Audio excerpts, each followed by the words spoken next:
Specification కి against గా measurement date అడుగుతుంది సిస్టమ్.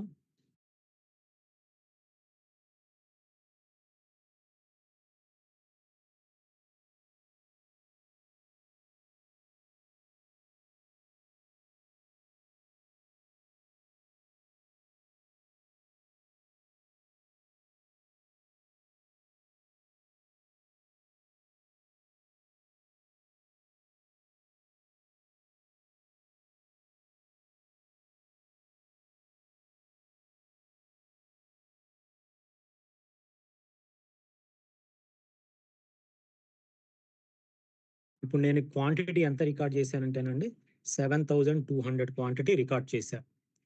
ఇక్కడ 7300 క్వాంటిటీ రికార్డ్ చేశాను. దానికి రికార్డింగ్ అమౌంట్ టీఎస్పెక్ అమౌంట్ ఎంత వచ్చింది? 7,21,970 రూపీస్ వచ్చింది. ఇక్కడ మీరు గమనిస్తే నేను రిలీజ్ చేసే కాంపోనెంట్ వాల్యూ ఎంత ఉంది? 7,22,656 రూపీస్ ఉంది.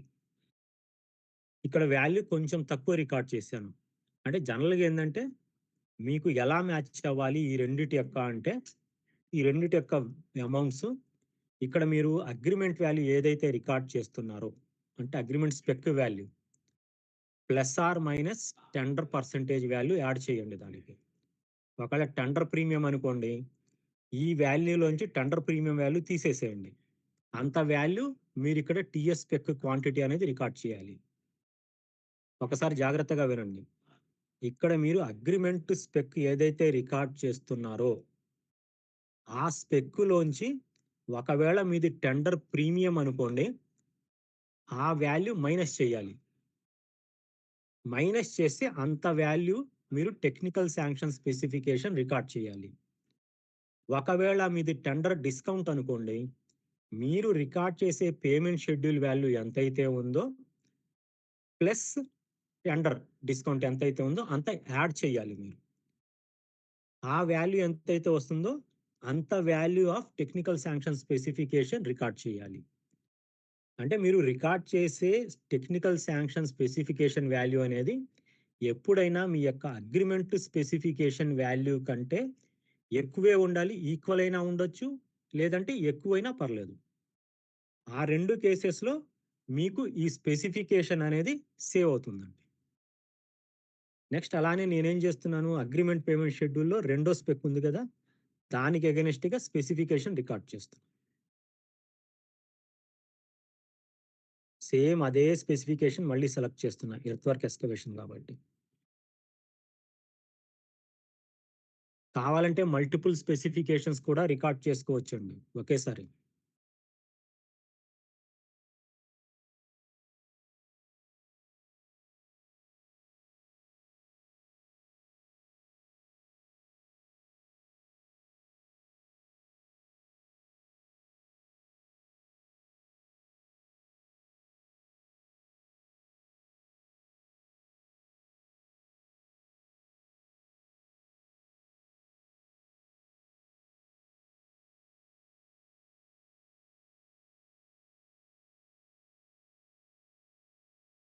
ఇక్కడ వచ్చేసరికి నేను 10,900 క్వాంటిటీ రికార్డ్ చేశాను.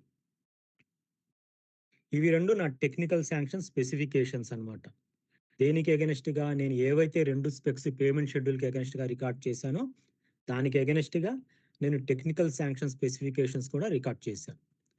అంటే ఒకటే స్పెసిఫికేషన్ ఎంటర్ చేయాల్సిన అవసరం లేదు. ఒకవేళ ఆ పేమెంట్ షెడ్యూల్‌కి అగైనెస్ట్‌గా multiple technical sanction specifications record చేయాలన్నా మీరు చేసుకోవచ్చు.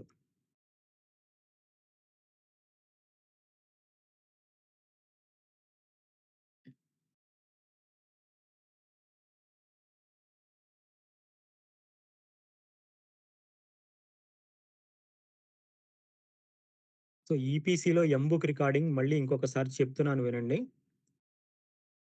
ఫస్ట్ మీరు చేయాల్సిందేంటంటే స్పెసిఫికేషన్స్‌కొచ్చాక ఏ ఐటెమ్స్ అయితే అంటే ఏ పేమెంట్ షెడ్యూల్ ఐటెమ్స్ అయితే మీరు పేమెంట్‌కి పంపించాలనుకుంటున్నారో బిల్లింగ్‌కి, ఫస్ట్ వాటిని సెలెక్ట్ చేసుకోవాలి. దానికి స్పెసిఫికేషన్స్ దగ్గర యాడ్ అని కొట్టగానే మీకు అగ్రీమెంట్ స్పెసిఫికేషన్ అంటే అగ్రీమెంట్ పేమెంట్ షెడ్యూల్ డిస్‌ప్లే అవుతుంది. అది ఏ స్పెసిఫికేషన్ డిస్‌ప్లే అవుతాయి అంటే, మీరు ఏవైతే లోయెస్ట్ లెవెల్‌లో ఇచ్చారో, ఆ స్పెసిఫికేషన్స్ డిస్‌ప్లే అవుతాయి. దాంట్లో మీకు కావాల్సిన స్పెసిఫికేషన్ సెలెక్ట్ చేసుకోండి.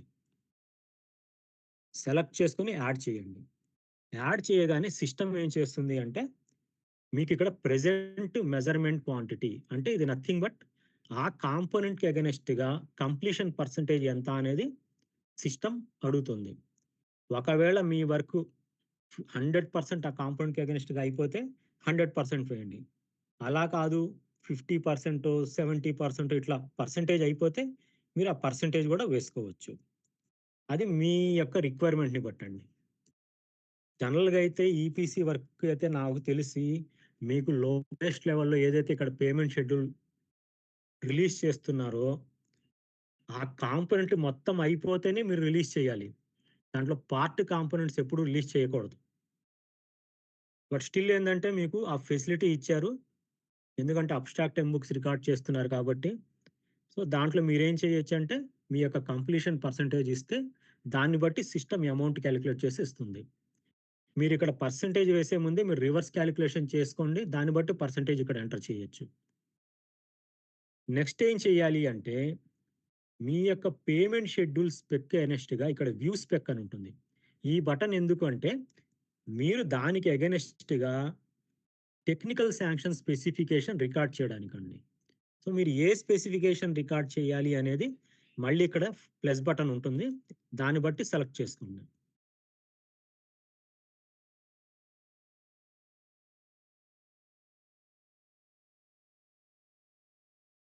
లీనియన్స్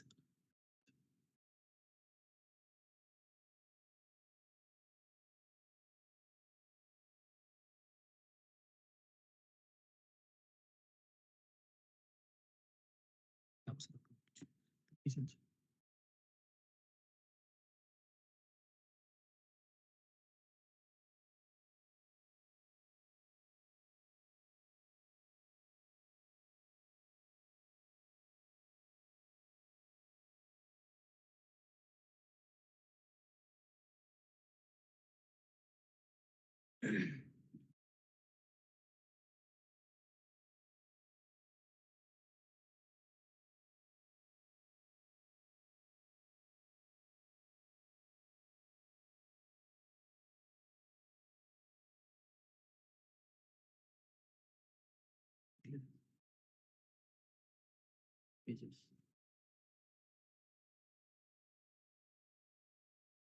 దానికి ఎగనెస్ట్‌గా మీరు టెక్నికల్ శాంక్షన్ స్పెసిఫికేషన్ ఏదైతే రికార్డ్ చేయాలో అది యాడ్ చేసుకోవాలి. ఇక్కడ ప్లస్ బటన్ ఉంటుంది. దాంట్లో మీరు టెక్నికల్ శాంక్షన్‌లో ఆ స్పెసిఫికేషన్ క్వాంటిటీ ఎంత, రేట్ ఎంత ఇవన్నీ డిస్‌ప్లే అవుతాయి ఇక్కడ. దాన్ని బట్టి మీరు ఇక్కడ రికార్డ్ చేసుకోండి.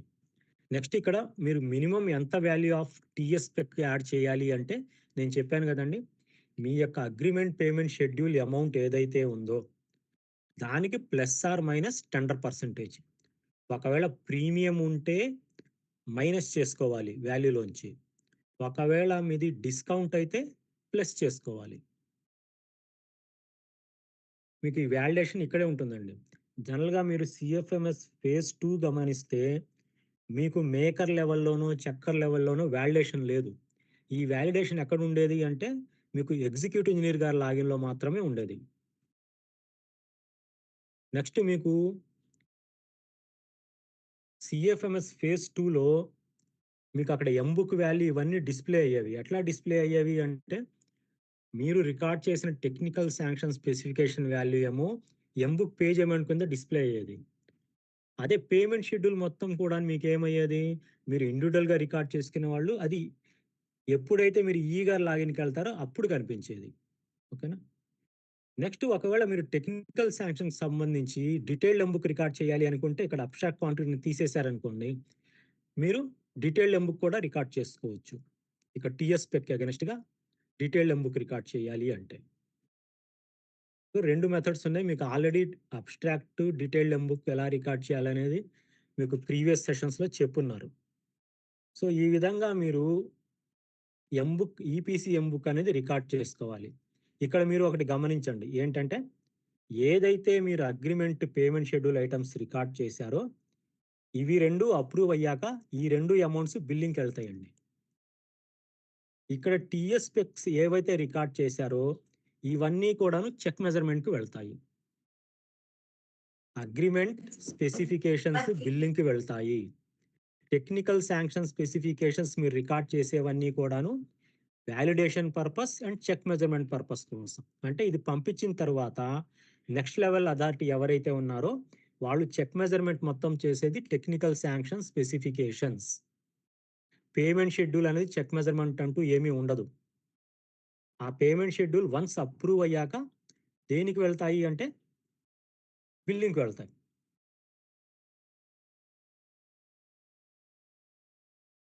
ఓకేనా? ఈ విధంగా మీరేం చేయాలి అంటే ఈపీసీ ఎంబుక్ అనేది రికార్డ్ చేసి అప్రూవ్ చేసుకోవాలి.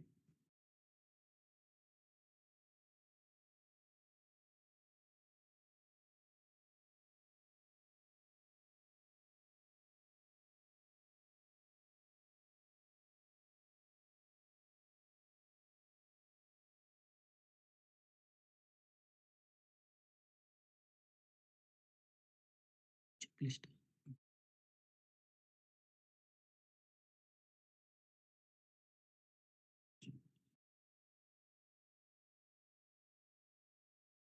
నెక్స్ట్ ఇక్కడ వర్క్‌ఫ్లో లాగ్ చూస్తే మీరు డిఫైన్డ్ వర్క్‌ఫ్లో కాబట్టి దానికి సంబంధించి ఎవరెవరు ఉన్నారో మొత్తం డిస్‌ప్లే అవుతున్నారు. చెక్కర్ 1, చెక్కర్ 2, అప్రూవరు, ఎస్సీ వీళ్ళందరూ కూడాను. మళ్ళీ ఇక్కడ మీరు ఎక్స్ట్రా గమనిస్తే చూడండి. ఎస్సీ గారు చేశాక మళ్ళీ అప్రూవర్‌కొస్తుంది. అప్రూవర్ నుంచి మళ్ళీ క్యూసీకి వెళ్తుంది. క్యూసీ మ్యాండేటరీ కాబట్టి. క్యూసీ నుంచి మళ్ళీ ఈఈ గారికొస్తుందనమాట అప్రూవర్‌కి. అక్కడ ఆయన ఫైనల్‌గా అప్రూవ్ చేయాలి. ఈ వర్క్ ఫ్లో లాగ్ మొత్తం మీకు నీట్‌గా కనిపిస్తుంది.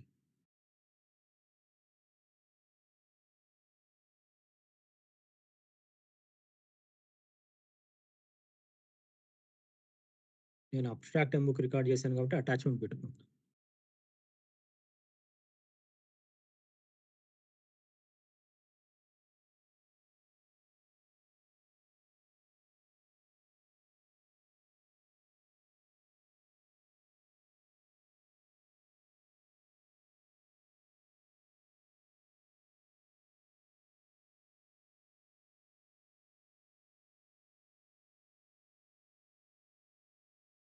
సో, ఇప్పుడు ఈ ఎంబుక్ అనేది నెక్స్ట్ లెవెల్ అథారిటీ ఎవరైతే ఉన్నారో వాళ్ళకి సబ్మిట్ అయింది. ఇక్కడ EPC work next level authority AW గారు. సో, ఆయనకెళ్ళింది. ఒక్కసారి నేను చెక్కర్ 1 లాగిన్‌కెళ్తున్నా.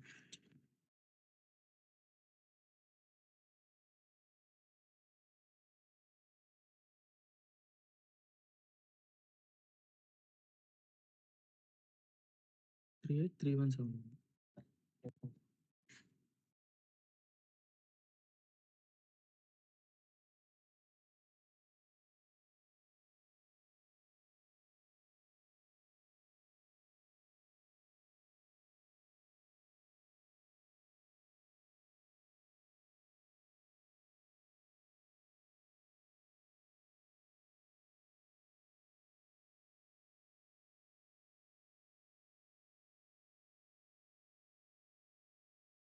చెక్కర్ లాగిన్. చక్కెరే కదా! చక్కెర. ఇక్కడ ఆల్రెడీ ఎంటర్ అయ్యాను. ఇప్పుడు నెక్స్ట్ నేను చెక్కర్ 1 ఎవరైతే ఉన్నారో వాళ్ళ లాగిన్‌కొచ్చాను. సో, వన్స్ ఆయన లాగిన్‌లో ఎంబుక్ పేజ్ ఓపెన్ చేయగానే ఈ విధంగా కనిపిస్తుందండి. దాని డీటెయిల్స్ ఇవన్నీ కూడాను. నెక్స్ట్ ఇదేమో పేమెంట్ షెడ్యూల్. సో, దీనికి అగైనెస్ట్‌గా నేను చెక్ మెజర్‌మెంట్ చేయాలి అంటే టెక్నికల్ శాంక్షన్ స్పెక్స్ చేయాలి కాబట్టి వ్యూ స్పెక్స్‌కెళ్తున్నా. ఇక్కడ కన్సర్న్ ఎవరైతే maker technical sanction specifications record చేశారో దాని యొక్క క్వాంటిటీస్ ఇవన్నీ కూడా డిస్‌ప్లే అవుతాయి.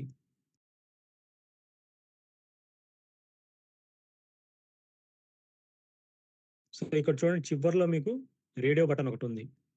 అంటే ఈ టిక్ మార్క్ పెడితే చెక్ మెజర్‌మెంట్ అయినట్టనమాట. Next check measurement date.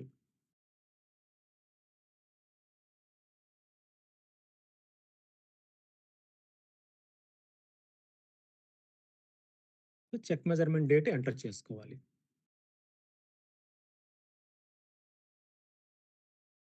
Next రెండో స్పెసిఫికేషన్.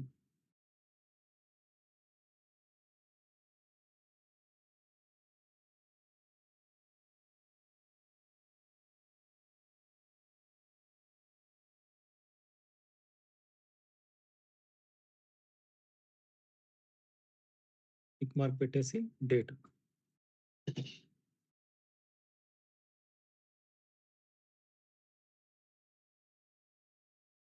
సో, ఈ విధంగా నెక్స్ట్ లెవెల్స్‌లో అంటే మీరు ఏడబ్ల్యూ లెవెల్‌లో కానివ్వండి, డిఈ గారి లెవెల్‌లో కానివ్వండి, ఈఈ గారి లెవెల్‌లో కానివ్వండి, ఎస్‌సి గారి లెవెల్‌లో కానివ్వండి, చెక్ మెజర్‌మెంట్లు చేయాలి. చెక్ మెజర్‌మెంట్ చేశాక మీరు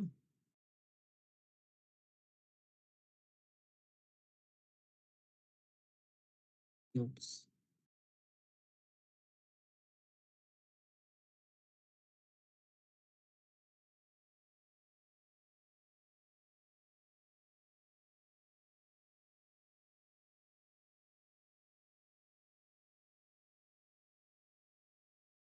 నెక్స్ట్ నేను డిక్లరేషన్స్ ఇచ్చేసి సేవ్ అండ్ సబ్మిట్ కొడుతున్నా. ఒకవేళ కావాలంటే రిటర్న్ చేయాలంటే మీకు సేవ్ అండ్ రిటర్న్ బటన్ గూడా ఉంది. లేదు సేవ్ చేసి పెట్టుకోవాలంటే సేవ్ చేసుకోవచ్చు. సో, ఇది నెక్స్ట్ లెవెల్‌కి ఫార్వర్డ్ అయింది. సో, ఇప్పుడు ఈపీసీఎం బుక్ వచ్చేసరికి చెక్ మెజర్‌మెంట్ ఎలా చేయాలని చెప్పాను. చెక్ మెజర్‌మెంట్ వచ్చేసరికి మీరు ఓన్లీ టెక్నికల్ శాంక్షన్ స్పెసిఫికేషన్స్‌ని మాత్రమే చెక్ మెజర్ చేస్తారు. వేరేస్ అగ్రీమెంట్ స్పెసిఫికేషన్స్ ఇవన్నీ కూడాను బిల్లింగ్‌కి వెళ్ళే వాల్యూ అనమాట. సో, మీరు ఇక్కడే కంపేర్ చేసుకోవచ్చు. మీ బిల్లింగ్‌కి ఎంత వాల్యూ వెళ్తుంది? అలానే మీరు రికార్డ్ చేసిన టెక్నికల్ శాంక్షన్ స్పెసిఫికేషన్స్ వాల్యూ ఎంత? ఇవి 2 కూడా మీకు ఇక్కడే కనిపిస్తుంది. అలానే మీకు ఆ వాల్యూ మ్యాచ్ అయితేనే సిస్టమ్ మీకు ఫర్దర్ ప్రాసెస్‌కి అలో చేస్తుంది. ఓకేనండి. సో, ఈ కంపారిజన్ గూడా చెప్పాను మీకు. అగ్రీమెంట్ వాల్యూ ఏదైతే బిల్లింగ్‌కెళ్తుందో, ఆ స్పెసిఫికేషన్‌తో సిస్టమ్ ఎలా కంపేర్ చేసుకుంటుంది అంటే, agreement spec plus or minus tender percentage value. ఆ స్పెక్ అగైనెస్ట్‌గా టీపీ వాల్యూ. టెండర్ ప్రీమియం అయితేనేమో మీరు అగ్రీమెంట్ స్పెక్‌లోంచి ఆ వాల్యూ డిలీట్ చేసుకోవాలి. అంత వాల్యూ మినిమమ్ మీరు టీఎస్ స్పెక్ రికార్డ్ చేయాలి. ఒకవేళ మీది డిస్కౌంట్ అయితే మీరు అగ్రీమెంట్ స్పెక్‌కి డిస్కౌంట్ వాల్యూ యాడ్ చేయాలి.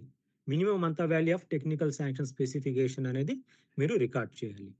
రికార్డ్ చేసిన తర్వాత మేకర్ లెవెల్‌లో, హైయర్ లెవెల్‌లో మీరు ఏ విధంగా చెక్ మెజర్‌మెంట్ చేయాలో ఇప్పుడు ఆల్రెడీ నేను ఏడబ్ల్యూ గారి లాగిన్‌లో చూపించాను. సేమ్ ఇదే ప్రాసెస్ ఈఈ గారి దగ్గర కానివ్వండి, ఎస్‌సి గారి దగ్గర కానివ్వండి సేమ్ ప్రాసెస్ కంటిన్యూ అవుతుంది. ఒక క్యూసీ దగ్గర తప్ప. క్యూసీ దగ్గర మాత్రం వాళ్ళు జస్ట్ వెరిఫై చేసేసి ఏదైనా అటాచ్‌మెంట్ ఉంటే అది అటాచ్‌మెంట్ పెట్టేసి పంపిస్తారంతే. ఓకేనండి. ఈ విధంగా ఈపీసీఎం బుక్ అనేది మీరు రికార్డ్ చేసుకోవాలి. So, this is regarding EPC agreement creation and EPC M-book recording. అలానే దాంట్లో ఈపీసీకి సంబంధించిన వెండర్ లాగిన్ ఐడీ క్రియేషన్ కూడాను మీకు చెప్పడం జరిగింది. సో, ఒకవేళ దీనికి సంబంధించి మీకేమైనా డౌట్లుంటే సార్ శ్రీనివాస్ సార్ వస్తారు. వచ్చాక మీరు అడుగుదురు గాని ఒక 5 మినిట్స్.